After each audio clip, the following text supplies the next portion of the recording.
News Talk 820 WBAP, now on FM at 93.3. Make it a preset, y'all. 800-288-WBAP is our number, 800-288-9227. We have explosive appearance that Trump did at the NABJ today in Chicago, and we are going to talk about whether that helped him or hurt him and what your thoughts are on that. We also have J.D. Vance and his viability as a candidate.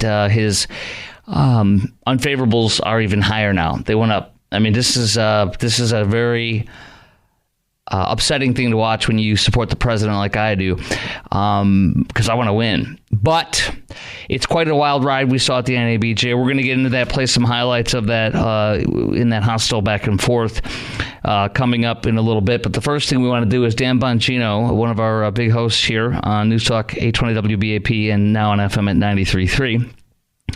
Interview J.D. Vance today. We're going to start with that full interview, about 13 minutes, and when we come back, I will join you, and we're going to tease ahead to J.D. if he's the right choice, but then also Trump today in the explosive interview at the NABJ. All that's coming up next. It's Chris Crock on News Talk 820 WBAP, and now on FM at 93.3. Here is the earlier today interview between Dan Bongino and J.D. Vance. Senator Vance, welcome back to the show. It's your first time on as the vice presidential nominee on the Republican side. First, how does that feel when you got the call from President Trump asking you to be on the? Well, obviously it feels incredible. Such a great honor, and you know how I grew up, Dan. I didn't expect in my life to end up like this. Certainly to be on a major party ticket at this stage, I think it's just a testament to the fact that we live in a great country. It's funny, when the president called, I initially missed the call. Called him right back, and he joked with me that he said, "JD, you missed a very important phone call. Maybe I'll have to pick somebody else." But luckily he didn't, and here we are campaigning in Arizona today, heading to the border tomorrow morning, and just enjoying it. But I remind myself every day that this is a very important job that we have to win this race and set the country on the right course. Well, Senator, I want to get to your backstory because I'm going to be candid with you. I've obviously been a big supporter. My audience knows that. It's not a mystery. It's all a matter of public record. You can go back and look at my shows. But I did not know the exact details of your backstory. And I spent some time this weekend. I wasn't feeling great. I usually don't have a lot like you. I've got things going on. But I sat down and I watched Hillbilly Elegy. I want to get into that because I have to tell you, I was deeply moved, but I got some other things I want to get to first. Your opponent on the ticket, the only opponent we know about yet is Kamala Harris, current vice president, now presumptive nominee.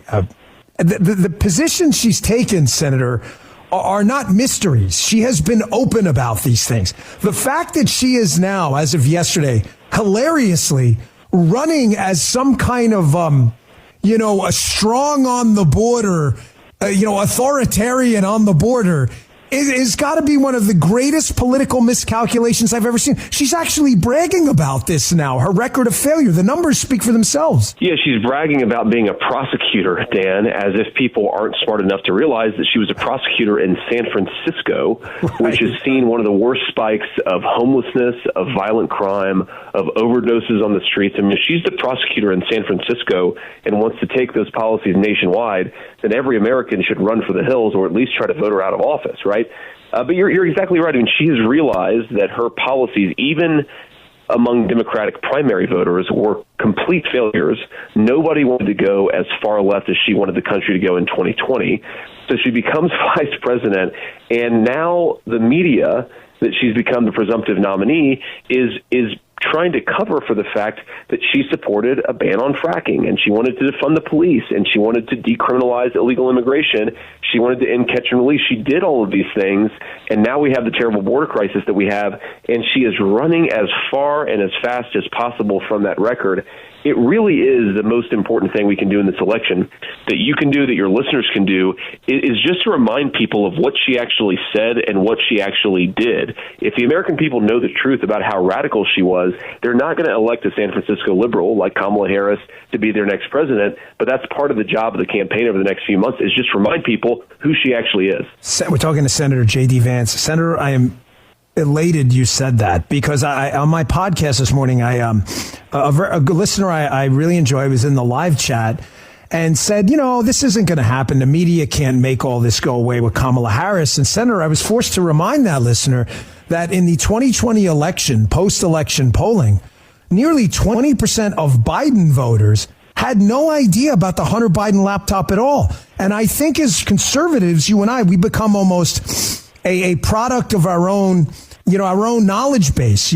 We don't realize that a lot of people out there, they're not paying attention as much to politics as a United States senator and a guy who talks about it for a living do. There's an assumption everybody knows Kamala Harris is a far left socialist. Just listen to her own words. We cannot rely on that and assume there's going to be some red wave. It's our job to go out there and evangelize the cause and show who this woman really is.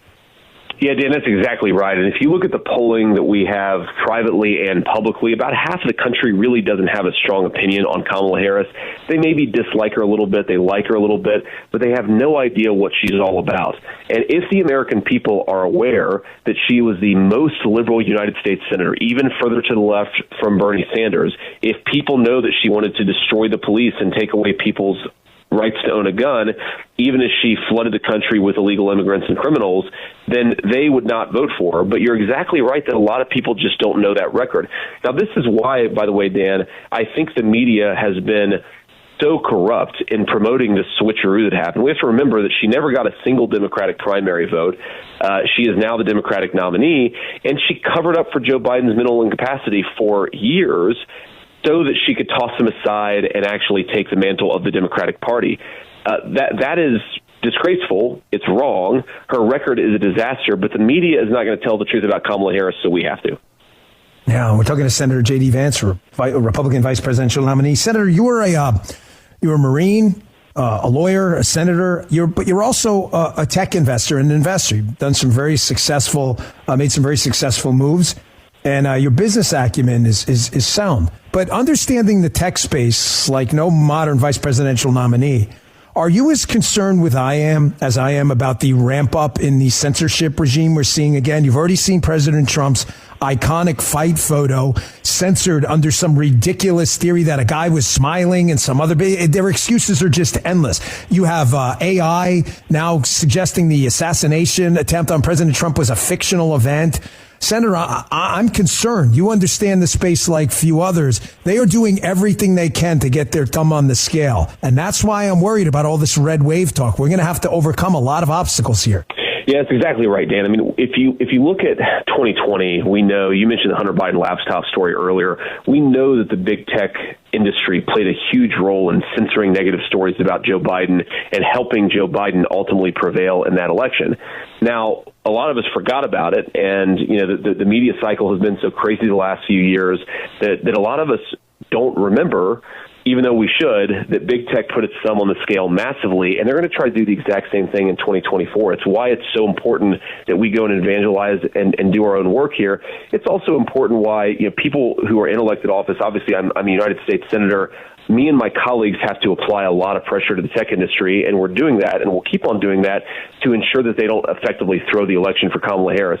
But this is a major, major issue. And by the way, Dan, it's one of those things where we're going to have to do something about this when we win. Because I feel very confident that despite the headwinds, we are going to win this race. But then we have to actually do something with that political authority that the American people have given us. These companies are too powerful. They control what we're allowed to say in our own country. And if they don't stop this, they're going to get broken up. They're going to get taken on by a future Trump administration. And I'm glad you're on the ticket because, again, as a businessman in this space, they're not going to be able to easily smoke you up on these issues where you know what they do, JD. You see them, they walk in there and they talk jargon. And if you don't, I know it. I'm an investor, too. And you get lost in it sometimes. And you have to go out and say to other, you've heard this and you've seen it. Let me get to something else, because this weekend, like I said, I had some time. I'm sitting there with my wife and we say, it's about time we watched Hillbilly Elegy. I've got the book. I haven't gotten through it yet, but I watched the Netflix movie. Incredibly well done. And it's going to be a little hard for me. I'm sorry. So I don't mean to get overly emotional, but having dealt with drug use in my family, in a very, let's just say, similar situation. I got to tell you, Senator, I got pretty choked up watching the movie. It was hard. It was really hard for me to get through. And although I've always liked you and respected you, it's impossible to form an opinion about who you are if you haven't seen that movie. And the things you went through with your mom and your grandmother and your family, I got to tell you, it was really a hard movie to watch. And I guess my question is, this has to give you a kind of different viewpoint, having been through all of the levels of the socioeconomic scale and seeing the problems there, on the working man and their troubles in America with things like deindustrialization and elsewhere. I mean, you've actually seen it. You haven't read about it in a textbook. Yeah, that's right, man. And yeah, my life was tough in a lot of ways, and I was able to live the American dream. But I ultimately look at it as a great source of privilege, to use an overused word, because now I have a perspective that I don't think a lot of people who come from an easy background have, right? And, I go and talk to people, and I go and visit food banks, or I talk to middle-class families that are struggling to put food on the table, and I know exactly what they're going through. Like, I know what it's like when you go through your credit card bill at the end of the month and you figure out, well, how much am I going to pay off because I want to be able to afford to buy groceries. And, that push and pull of figuring out how to just basically get through life in times of financial struggle, it does give me a good perspective, and I'm glad that I had that perspective. And I think it's one of the reasons why I'm so frustrated with the policies of Kamala Harris and the Biden administration is, look, we know groceries have gone up 40% under this administration. They have no sympathy or even recognition that they've caused a problem. They want to celebrate the end of inflation. Well, American families are still feeling the effects of inflation every time they go to the grocery store. I'm a big believer that we ought to encourage our young people to buy homes and to settle down. Well, you can't buy a home in this economy with interest rates at 8% and house prices going through the roof. By the way, one of the reasons why home prices are so expensive is because we let in 20 million illegal aliens who shouldn't be here, who are competing with our young families for scarce homes. So I definitely bring a fresh perspective to this stuff, and it just makes me angry at what the Biden administration has done. But it also gives me just, look, a lot of people out there are struggling. Some of them are Democrats. Some of them are Republicans. I think that the American government exists to serve the interests of America's citizens, and hopefully President Trump and I can get in there and do a much better job than Kamala Harris has done. Last question for you. There's a scene at the end of Hillbilly Elegy, you with your mom and in the hotel room, and the drug. It's hard to even talk about it again because I've been there and I know that conversation. And unfortunately, I never got the chance to rescue her. She passed, and and I know you thankfully have had a different outcome with your family, and I applaud you for saying that. But we have a fentanyl crisis at our southern border right now. Kids are being killed. They're being murdered by this poison. That's got to feel a lot different to a guy like you that stared addiction and then the soul death, the slow killing of a person's soul from it. That's got to mean something different to you. Yeah, it does, Dan. I'm sorry to hear about your mom, man. I had no idea. Thanks, brother. What happened, and I'm it's terrible, and it happens way too much in this country. And if I can put a personal, spin on this, I mean, you're right that things worked out for my mom, and in some ways you have this almost guilty feeling over it, because when it works out for your family and it doesn't work out for somebody else's, you wonder, why do we get lucky and why did others not? And the thing that I try to remind myself is the fentanyl deprives people of second chances to overcome the addiction once and for all and be good moms and dads to their kids. I mean, look, addiction happens to a lot of different families up and down the socioeconomic ladder. But what was really different 15 years ago was when mom was trying to get clean, the stuff that was on the streets was much less dangerous and much less likely to kill people. Now, it still happened, of course, but it happened a lot less 15 years ago than it does today. And the way we should think about this fentanyl is it's depriving American families of second chances. Sometimes addicts get back on the ladder, they get back on the horse, and everything's fine. But sometimes they fall off and get back on and fall off and get back on. When you've got fentanyl in your streets instead of some of the stuff that existed 15 years ago, sometimes those people are never going to get a chance to get back on the horse. And we have to think about the orphan children and the grandchildren and the grandparents who are taking care of those grandchildren whose lives have been destroyed because Kamala Harris won't do her job and keep this country safe. And I get so frustrated at it, man, because, yeah, it did work out for my family, but it hasn't worked out for hundreds of thousands of American families over the last few years, and that's something we've got to change. Senator, I think you've been doing an amazing job. I appreciate you fighting the left-wing media smears. They're shameful and disgusting. They can attack you on whatever policy they want, but attacking you on your character is freaking disgusting, and I've told my audience that. So thank you so much. We appreciate you accepting the nomination, and best of luck. Obviously, you're welcome back on the show anytime. Hope things really work out. We got a country to safe. Thanks a lot. Thanks, Dan. Take care, man. All right, there he goes. That was Dan Bongino today with J.D. Vance, the vice presidential candidate on the Trump ticket. Coming up next, we're going to talk about him. Then I can't wait. I'm chomping at the bit to talk about the NABJ stuff today with Trump and what how that's going to impact his day-to-day presidential race. He is losing right now. He is not gaining. I will not lie about that, unfortunately. So that's coming up. First, we're going to break down whether J.D. Vance is the right pick or not, and if something should be done about that. All that is next on the Chris Crock Show on News Talk. Our number, by the way, chime in right now, 800-288-WBAP, 800-288-9227 on News Talk 820 WBAP, and now on FM at 93.3. News Talk 820 WBAP, now on FM at 93.3. Make it a preset, y'all. 800-288-WBAP is our number, 800-288-9227. Chris Crock Show. All right, J.D. Vance, CNN pollster Harry Enton today saying that he is the worst vice presidential candidate pick that he has seen. I know it's fake news, CNN, but listen. He is the worst vice presidential candidate that he's seen since 1972, that's bad. George McGovern chose Thomas Eagleton as VP pick. He got replaced. Trump will not replace Vance. I'm not saying, anyway, I think he made a big mistake. I've said that, and I like Vance, but he should be a senator or a gadfly. This is a big mistake. And his negative favorability ratings went up again. JD himself actually said at a fundraiser the other day in Minnesota that Kamala taking over the presidency was a threat and a sucker punch. The bad news is she doesn't have the same bag as Joe because whatever we might say, Kamala's a lot younger, he said. I want to ask you this. How do you feel about J.D. Vance as a Trump vice presidential pick today? And is he too much of a distraction, or should Trump keep him and move forward? I think he was a bad choice. I think he's too much of a distraction. I read a piece in the what's it called? The New York Post today. Holly Redder, a senator in Missouri. I don't know if she's a state. I think she's a state one.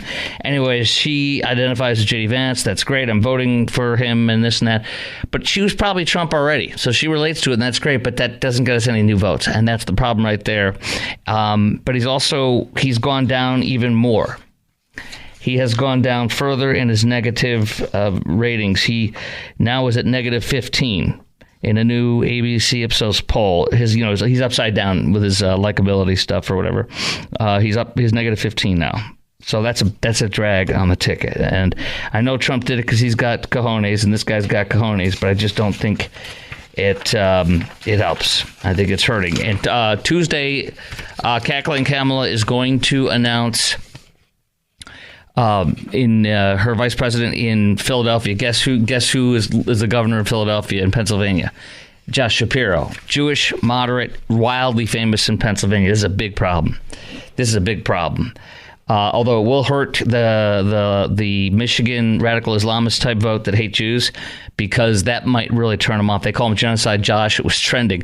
So you tell me, how do you feel about J.D. Vance as a Trump vice presidential pick? Is he too much of a distraction, or should Trump keep him and move forward?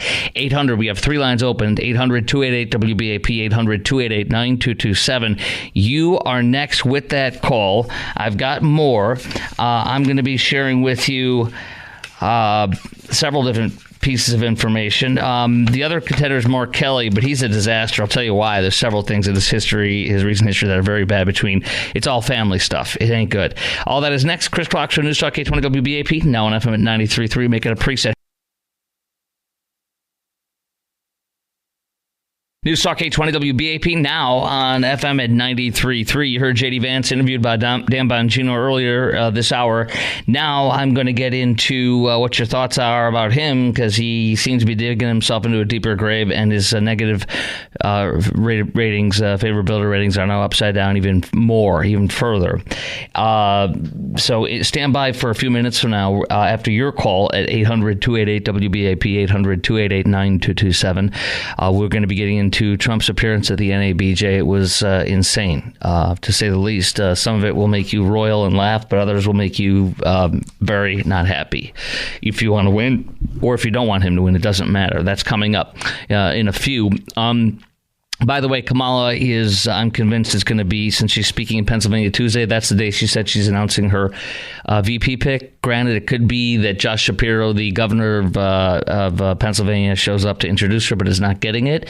It could be Mark Kelly, but here's why you might want to think twice about that. Two things. His wife, who he filed a police report on asking her to be arrested back in the day. They're now divorced. I guess Gabby Giffords is his second wife of something of that nature. But he so that was one thing. That's like, whoa, you're calling the cops on your wife. That's kind of a thing you don't want on there. Hey, I'm the vice president. I call the cops on my wife, my ex-wife. And then you have his 23-year-old daughter, 4 years ago, posted a video on Instagram with what seems to be marijuana and ecstasy known as Molly. And then she tweeted, P-word, as in the woman's P-word, Molly weed. She said, captioning a bag of the illicit drugs. Possession of dangerous ecstasy is a felony in Arizona, where he's a senator, where she resides.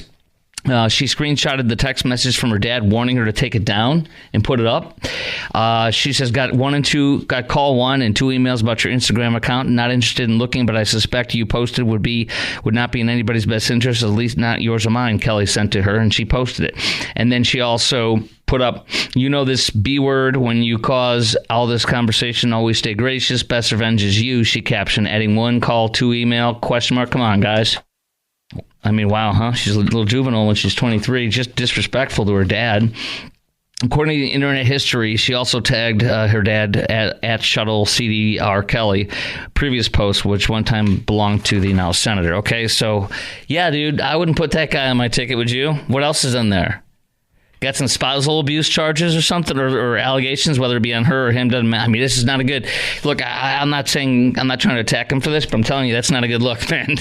None of that happened here, and I'm not saying I'm perfect. I'm not. Believe me, I'm possibly worse of a Mr. Dad and Mr. Husband. You never know what. But dang, dude, that ain't no good. I would want him on my ticket. All right, let's go to Lane in Frisco. Lane, hello, WBAP. Hey, Chris, how's it going? Good, how are you? I'm doing good. I was calling to say I like J.D. Vance, and that I believe whoever they would have put up, they would be tearing down right now. The Democrats would. So I don't think there's a perfect candidate, and I like him because it seems like he's flying over the target because they're so upset about him being picked. Well, but his negative ratings are jumping even further the next day. I mean, but people aren't just saying who this. Could they put up where they're not going to have a background? Tim Scott never said something. Has Tim Scott ever peeved anybody off out there? I mean, has he said anything controversial? I mean, no, he's not like that. He's a lover, not a fighter. A lover. That's a good point. He would be a horrible presidential candidate. He'd be like John McCain. Well, I think Barack Obama would make a great president. And the whole audience went, of course he won. Yeah. So I think that's the kind of guy he would be, but he's perfect for a Veep. So I'm telling you, that was the biggest mistake. Go ahead. I guess who knows what Tim Scott said before he was a senator. And how about Rubio? He was good too, and he could have moved like Cheney did to get on the ticket with him, and that would have been much better than this. Have you seen Hillbilly Elegy? Yeah, but that doesn't even matter. Whatever the best movie in the world ever made could be from him, and he could have written it, produced it, directed it, and it could have been about his life that just happened yesterday. These people do not care, and the media will not share this. It doesn't mean a dang thing at the polls. I'm sorry. Whoever it was is going to have a negative rating right now. The Democrats are experiencing a little bit of a rush due to the switch in candidates and everything.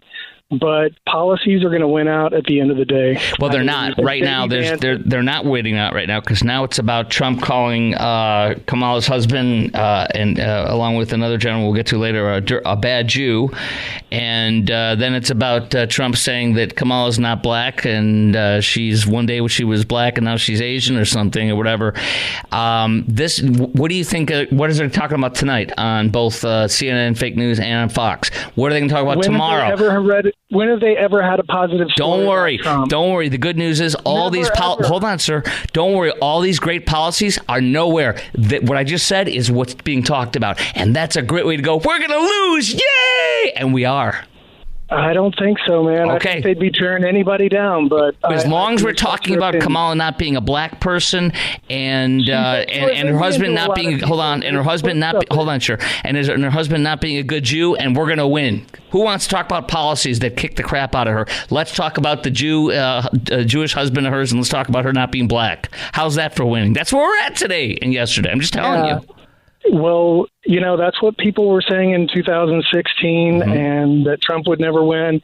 He's too brash. He does mean tweets, and he won. And he would have won in 2020 as well, I believe, if it was a fair election. The only reason that we're going to lose this election is if it's about what happened yesterday and today, and not about the issues. It's not going to be. It is. It's months from now. Yeah, but guess what? Get ready for months of this. Scandals between here and there. This woman is in hiding. This woman is in hiding, and she will not do. She doesn't do any press. She doesn't need to. She's the second coming. The media's coordinator to that. Mr. Obama, Mr. Hussein Obama, former President Hussein Obama. This is his new second coming as a woman. I'm being serious. And she's incorrigible, and she's a hero. Her record, all of her lies, doesn't mean anything. Her flip-flopping on everything doesn't matter. It's about her color and what culture she is, and it's about her husband who's Jewish and is not a good Jew. I'm telling you, that's what the next 48 hours and the last 24 hours have been, and it's a disaster. And it doesn't need to be. It's all inflicted wounds, and I'm telling you, I want to win. I am on your team, but we are freaking losing with this. Arg. Okay, Trey in Duncanville, you are on WBAP. Yes, sir. You're absolutely correct. Trump and including Vance, they're their own worst enemies in this whole deal. They would be better off not to say anything personal, regardless of race, gender, people's marital status, anything. They need to focus on the economy. Their foot size, their toe size, their height, their weight. Yes, sir. Anything. Yes, their sir. race, religion, their color, their creed. Right. I think that they have served themselves and us, who are loyal Trump and Vance supporters, very badly recently. Yep. And I'm be honest with you, I'm extremely, extremely disappointed in J.D. Vance's comments about childless people. Well, here's the thing. He said that before he was even on the ticket. He said a lot of things like this. Get ready for 30 more of these to be rolled out every day. And that's why he was the wrong pick. I like the guy a lot. I love the guy. He's like Ted Cruz, perfect senator, not a good candidate for national office. I appreciate you, Trey. Okay, coming up next, we're going to go to Nakona. We got your call. I'm going to start introducing now the NABJ. I was thinking about the stupid Jamaica, Indian Trump thing. But we're going to go to NABJ next and just put that into the mix. But listen to this. Joe Rogan today said that he thinks Kamala's going to win, and he's not a supporter of hers or vice versa that I'm aware of. He just said, I feel like we're in this very bizarre time where people are giving into the BS in a way that I never suspected people would before. They just want no Trump, no matter what. They're willing to gaslight themselves. And by the way, I think Hillary could win. And what you have is that people want to have their ears tickled and have you whisper in their ear, and they will hurt themselves and their economic status and everything in this country in order to keep Orange Man out. And they will elect this woman who is a fraud, who's going to destroy this country way more than you've ever seen. This is the most amazing fifth term of Barack Hussein Obama. Another top Biden aide resigned today to go work on the Kamala campaign. Obama runs Biden's campaign. Obama ran Biden's administration. Obama's running her administration, her campaign. Behold, a race that could never be won, that we are handing them on a silver platter because my brother Trump, who I'm voting for and I always have every time, is shooting himself in the foot every time. And all that goodwill was standing up after getting hit with a bullet. All that goodwill with his great speech and the most amazing RNC, DNC of all time, the most amazing convention, has been spoiled because Barack stole it by introducing her and throwing what's-his-name out. He's been writing this plan for 3 years, and here we are. And Trump took the bait again today, and I'm so disappointed because I love the guy. We're going to take your call next. We got 4 lines open, and I'm going to play you some of this stuff from the NABJ today. 800-288-WBAP is our number, 800-288-9227. On the Chris Crock Show on News Talk 820 WBAP and now on FM at 93.3. Why should black voters trust you after you have used language like that? Well, first of all, I don't think I've ever been asked a question in such a horrible manner. First question. You don't even say, hello, how are you? I was invited here, and I was told my opponent, whether it was Biden or Kamala, I was told my opponent was going to be here.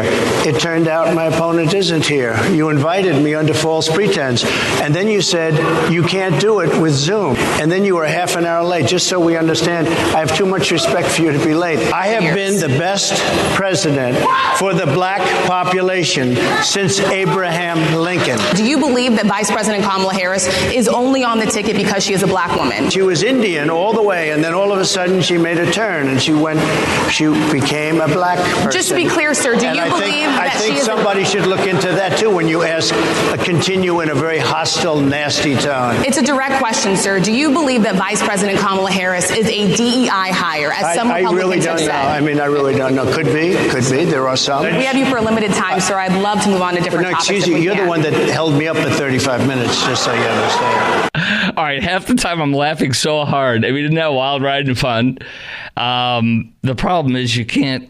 I mean, it was unbelievable to me when he brought up her, race and her. I mean, I was like, what are you doing? It might be funny to some, but it will not help at all.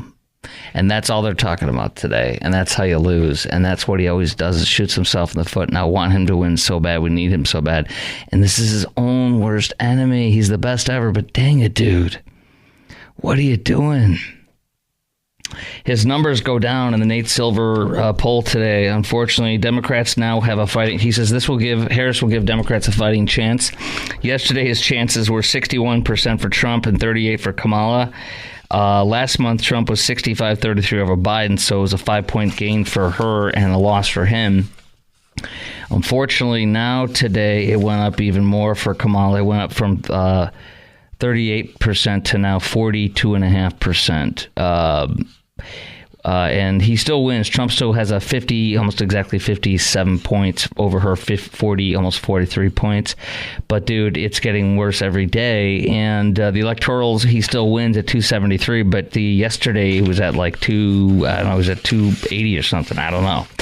So her chances of winning the electoral today on Nate Silver's forecast is they've risen to 43%, enough that it could almost get away with calling it a toss-up, something Biden didn't match up never was with Trump. Okay, so we're in a bad way right now, and I'll share some more polling that's not good, but I want to go to your call. Trump just shooting himself in the foot again today with the NABJ. Half the time he was fantastic, but then he made these comments like this, and it's like, what are you doing? All right, 800-288-WBAP is our number, 800-288-9227. How would you like Trump to respond to all these attacks and these set up by the media and the Democrats, and what kind of results do you expect out of this election if it keeps going this way? I expect us to lose if this keeps going this way. I'm so sorry. I just can't lie. All right, now let's go to Nakona in Cedar Park. Nakona, you welcome, I should say, to WBAP. Hello. Chris, my brother. Hey, how are you? I disagree with you completely. I'm well. Okay. I just totally disagree with you completely. I think it's a great thing. I think he should continue answering that way. Be straight, shoot from the hip. Of course, you're going to have the folks that are already going to vote for him. That's already in. And people will see. That's the problem, though. Kamala is really about. If he keeps this up, they won't, and that's what she wants, because she wants this. She wants the attacking his husband with saying he's not a good Jew. I mean, I can read the specifics. It was mostly the Jewish host Sid Rosenberg on WABC. He's a great guy. He can attack anything he wants. He's Jewish as well, so he can say stuff like that. Plus, he's not running for office. But for Trump to go along and make similar comments like that after that, it's like, oh my gosh, dude, you just gave him a gift. And then today with the questioning her race, I mean, that may have made you laugh or something, but that really didn't have to be said, right? Everything else going after was great, but that's a buzzkill, isn't it, for a lot of people that might consider him voting for him? Well, I mean, I understand what you're saying. Again, I disagree. I think it's a great move. I think what I'd like to see, Vance is an excellent choice. What I would like to see more is him come out in his Marine uniform. Yeah. I think that would be awesome. And he was an officer, so, they got spiffier outfits than the enlisted. So here's the problem. You're probably in the group with me, the 48% that will always vote for him. But we're not the ones who we need. The 4 to 8% of the people that we need to persuade, and they don't like what we're talking about with this. I surround. Unfortunately, I hate to say it, I have friends, a lot of friends that are Democrat. I live in the Austin area, and I'm very sorry for you. I'm going to be praying for you, my friend. I'm just kidding. Please pray for me. But you're my buddy of my buddies, right? Aren't you that buddy of my buddies from back in Atlanta? Okay, yeah, cool. I always carry a cross, so we're good. So I have a lot of friends that are Democrat, and the thing about that is everybody is saying that I got a good amount, and they're like, nope, we ain't going through for Kamala. We're going the other way. To pinch our nose and look up, but vote for the orange man. Yep, that's. I'm hearing a lot of that, and I'm hoping that it's that it comes across the finish line that way. So I sure hope so. Let's pray. Appreciate your call, my friend, and appreciate you. Appreciate you. All right, take care, brother. Listen to your show. Thank you. I appreciate that very much. That love from Austin, where we come in clear as a bell. We get calls from Canada. We get calls from Michigan. We get calls from Florida. We get calls even from California. All right, Genevieve Collins is coming up next. She is she's with Americans for Prosperity. She's the Texas State Director of Americans for Prosperity.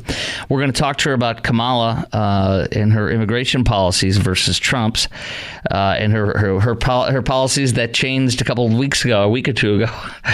And then also we're going to talk about, under his 4 years versus her 4 years as vice president, what it's been like different in the immigration battle. And then is she the border czar?